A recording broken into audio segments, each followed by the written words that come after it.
I think I'm live. I am live. Awesome. So I just wanted to address quite a lot of the questions I've had with regards to the post I put out yesterday. And it's in relation to the parenting matrix, how changes are happening and how decisions are being made currently in business. And I'm going to offer a framework that you can all use to be able to understand and specifically ask questions as to why changes are happening within the company. Now, I'm going live on LinkedIn, on YouTube, and also through Facebook. So you'll be able to watch this back on all of those channels. If you get into the YouTube channel, you'll be able to watch this live as well. So what I wanted to do actually was stand with a flip chart behind me and draw it for you. But unfortunately, because of the lighting in the room that I'm at, that's why I've got the background behind me. So I'm just going to do a live whiteboard session for you all. And you'll be able to use some of these questions that I provide to you in the framework to be able to understand a little bit more around how to make decisions in your business and how and why decisions are being made currently in your business. So the caveat I always mention with regards to strategy, transformation, change, it is not about search engines, presentations, and spreadsheets. Everything that I provide you should be able to be put into action. And that's why I've chosen this specific framework. So I'm just going to open up the whiteboard and then I'm going to introduce the framework and talk to you about how this framework can be used as a series of questions. You know, there's nothing worse than going into a meeting room, addressing a team of people and saying, let's follow a framework. I mean, appreciate there'll be systems and processes in your business that you want to follow, that you're all used to following, which is great. But when someone introduces a new framework, it can sometimes put the wrong impression as to how the framework can be adopted and how action can be taken with it. And so this framework is designed to explain the questions that you're able to ask to understand how to make decisions and why decisions are being made. The framework is called, just right here for you, the VRIO or VRIO framework. And it asks a series of questions and it's used as an acronym. Now, the first question is V, and that equals value. Question of value. It's such an important question, and I would argue the most important question to ask when change is being intimated, when change is happening in your business, when decisions are being made in your business as well. The question of value. The best way to put the question of value into practice when you're faced with change or when you're faced with key decisions is, number one, ask the simple question is, how is this going to add value? And two, think about it commercially when you address like a profit and loss statement. If you're managing a P&L or if you're within an organization that is making strategic changes and restructuring changes, you know, we're all going through these changes in business, and when businesses are making strategic decisions, the question of value should always be addressed. Number one, understanding what success looks like. What is it that we want to achieve? And what is the value in us achieving that once we've achieved it? Now, if you think of a profit and loss, we're going to spend a bit of time on value, but if you think of a profit and loss statement very, very quickly, you obviously have sales that come in. And then underneath sales, you have cost of sales. And that is a negative figure as well. And then underneath, I'll just make that small so you can see it.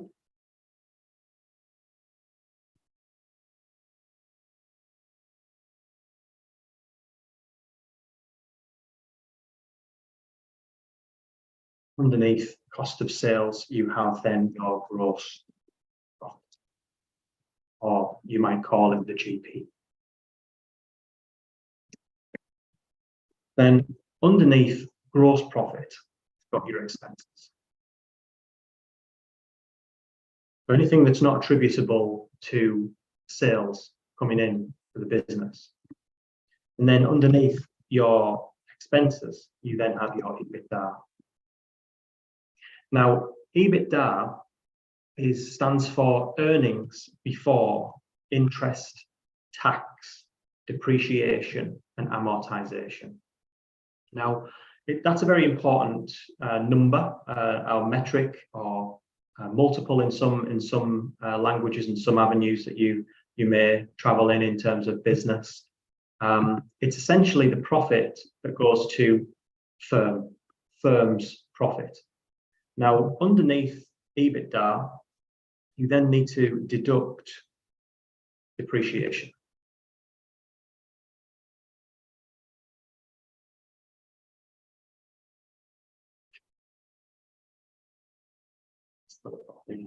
As well.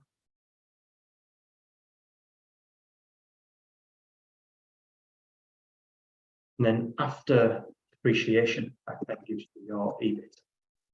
EBIT, sometimes known as underlying operating profit. So that's earnings before interest and tax. Now, after EBIT, the bank gets their money, interest, which again is deducted, which gives you your profit before tax.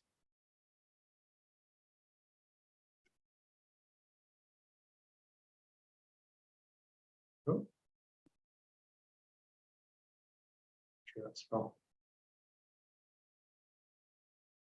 Yeah.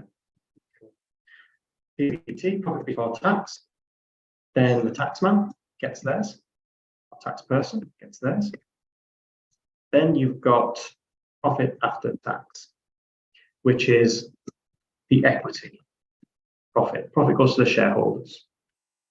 So when you own a business and you work with an accountant, you'll know the key areas around the profit and loss statement. And this is something that you can all take some knowledge from and put into action in terms of the question of value. Essentially, with a business, you have cost of sales, so you need to put some money into generating revenue, generating sales. Then your expenses need to come off that. So anything or any person that's not directly attributed to the sales, which gives you your EBITDA. Then you need to depreciate any assets, which gives you your EBIT. Then the bank gets their money, the tax people get their money. Then and only then does the firm, do the shareholders' equity get their money. Now, with the question of value, what should be asked strategically and commercially is whatever it is that we're doing. If we're buying a business, if we're making a change in the organization, how will that change, project, activity enhance one of these positive numbers? So will it generate more sales? Fantastic. Will it optimize our profit? So will it allow us to decrease this negative number to make our gross profit increase? Will this change decrease our expenses, which will enhance our underlying operating profit or our EBIT? Will it allow us to retire debt, which means that we pay less interest? And then tax, well, you'll have to talk to your accountants about tax, but if there's a project where you're able to optimize your tax, as long as you're not, obviously avoiding or breaking any laws or averting any payments, then of course, that will then offer more money back to the equity shareholders. So the question of value should always be posed, I believe, from a commercial perspective. There should always be a goal in sight, whether it is an internal marketing strategy, whether it is a people performance management system that you're implementing, how will this add value to the business? Will it make your people more happy? So therefore they make your customers happy. So therefore you should see an increase in sales. Will it allow your people as a system or a process to allow your people to work more effectively?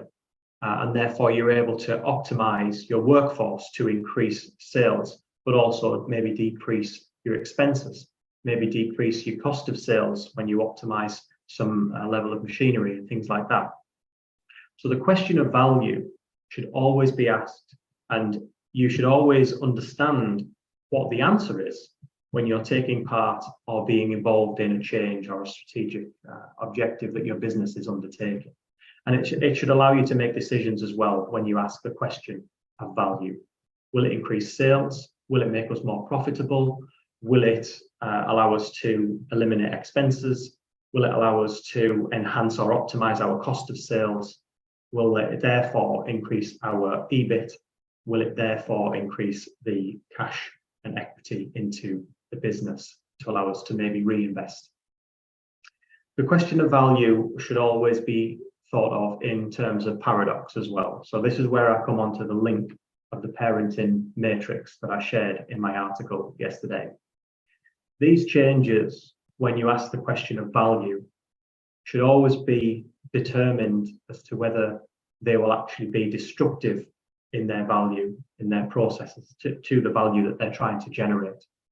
And we see this quite a lot in restructuring, where a business is trying to decrease their expense to the company, where a business is trying to enhance their gross profit. And in some cases, it should be very, very well thought about and further in advance than you think, not just an in-year P&L, but I'm talking 12 months minimum as to how these changes could affect the organization when you're making these decisions, as to how the upside is, what the upside is in terms of increasing value, sales, gross profit, net profit, EBIT, equity back to the business. But then in the future, how are you prepared to ensure that these changes will be sustained and won't be destructive in terms of the value that is currently being generated within the business?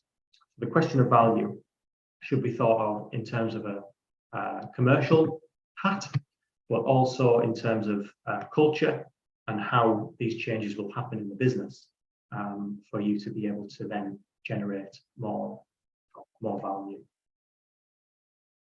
The next one.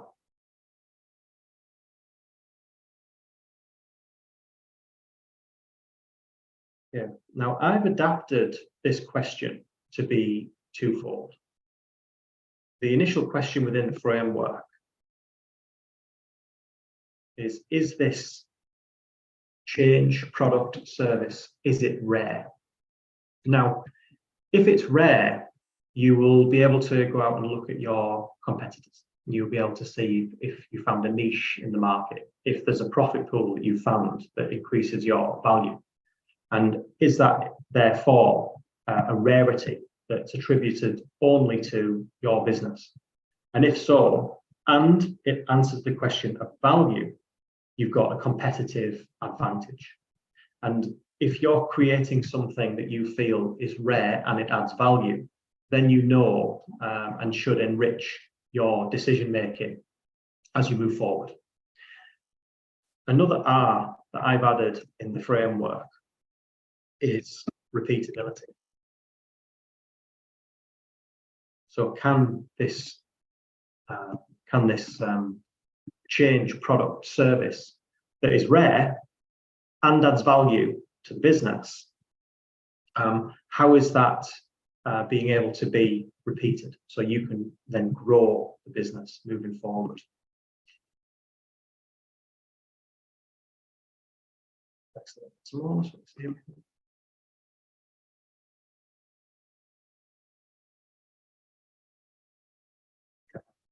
So the question of rarity, it's a case of looking at your competitors and understanding what it is your competitors are doing and how this product or service or change that you're making will enable you to have that competitive advantage. Is this business change, are you able to repeat it moving forward? And that also allows you to ask the question as to, number one, does it add value? But two, is it going to give us a competitive advantage? And can we do it elsewhere to allow us to expand our value and our offering? Is this a change that is happening in a certain geography of your business, for example, or a certain department within your company that is rare? And can we repeat it in other parts of the organization? Now, rarity and repeatability can be achieved as long as you're able to protect yourself when it comes to the I element of the VRIO framework. Now, I equals in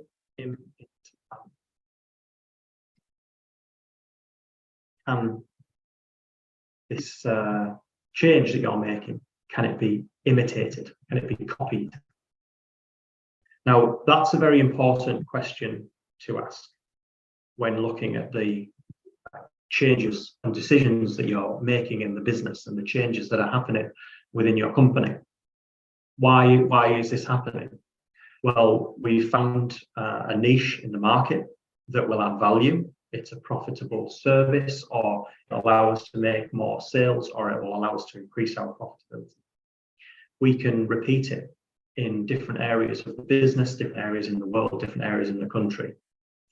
And we know it can't be imitated. And how will we know that it can't be imitated? Well, there's such a thing, especially amongst successful entrepreneurs, just as they've made their breakthrough, especially among companies that have been around for years. And it's called path dependency.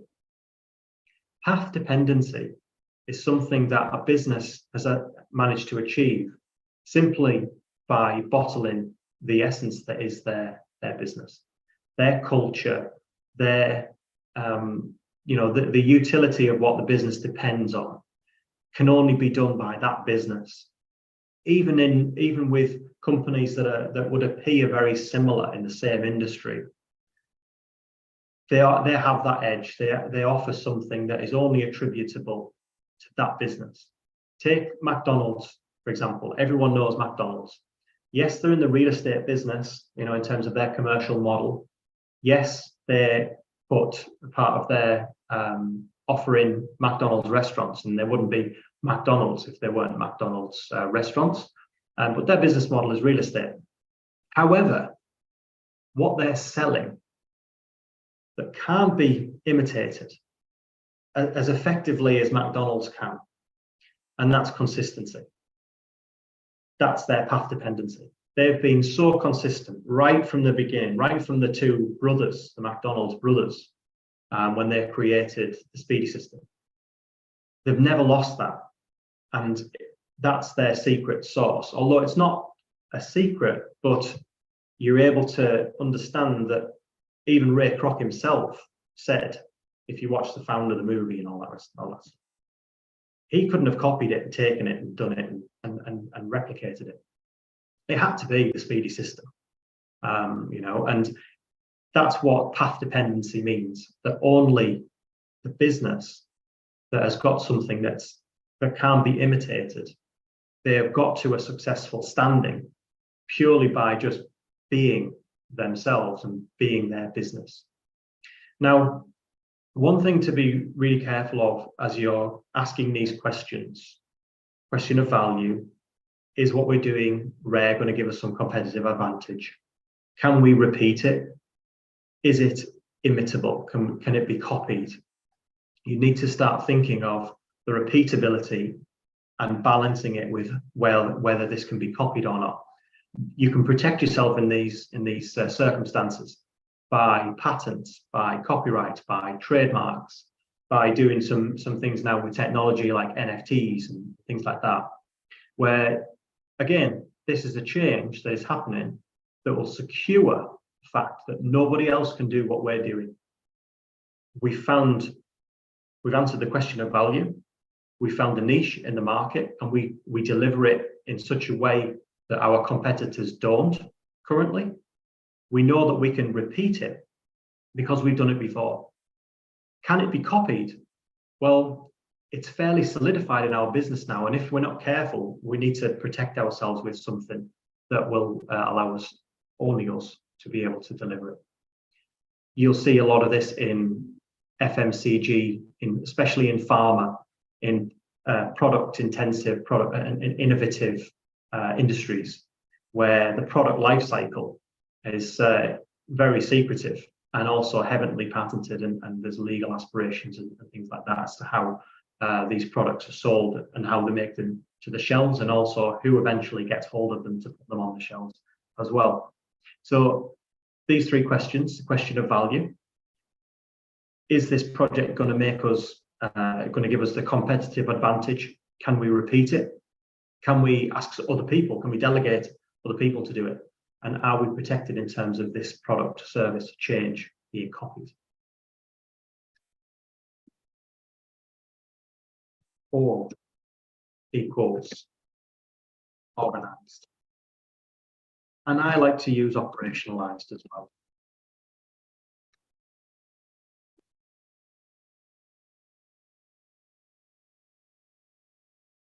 How are we going to do it?